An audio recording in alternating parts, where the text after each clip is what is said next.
Programang ito ay rated SPG, striktong patnubay at gabay ng magulang ang kailangan. Isang mapagpalang araw, kapamilya. Sinisisi ni Tanggol ang kanyang sarili dahil hindi siya nagpapigil sa poot at galit na kanyang nararamdaman at hindi nasunod ang plano, dahilan kaya't napuruhan si Supremo at sugatan nga ang iba nitong kasamahan.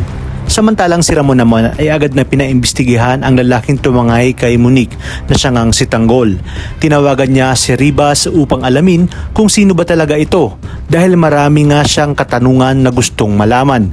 Ayon kay Ramon, hindi dapat malaman ni Olga at David na pinaiimbestigahan niya si Tanggol dahil may kutob siya na magkasabwat si Olga at David sa pangtatarantadong ginawa sa kanya.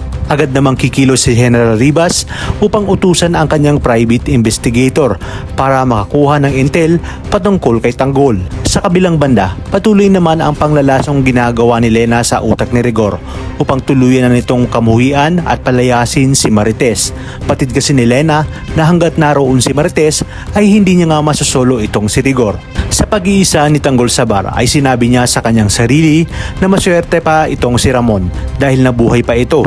Kung kaya sa susunod na pagkikita nila ay sisiguraduhin niyang mapapatay niya na ito. Kabaliktaran naman ito kay Ramon na nang nakaharap na nga nito si Tanggol ay may kung anong pumipigil sa kanya upang kalabitin ang gatilya.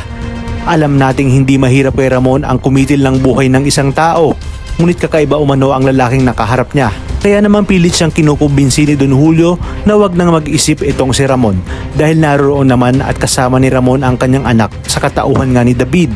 Maya-maya pa ay nakatanggap na ng tawag si Ramon mula kay General Ribas. Sinabi ni Ribas na wag mabibigla si Ramon dahil ang taong pinaiimbestigahan nito ay ang kanyang tunay na anak, kung saan Jesus Nazareno din ang pangalan alias Tanggol.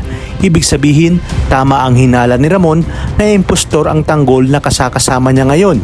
Mas lalong tumindi ang kanyang kagustuhang mahanap at makaharap muli si Tanggol upang maipaliwanag nga ang lahat. Walang kaalam-alam sina Olga at David na alam na ni Ramon ang kanilang katarantaduhan at pagpapanggap.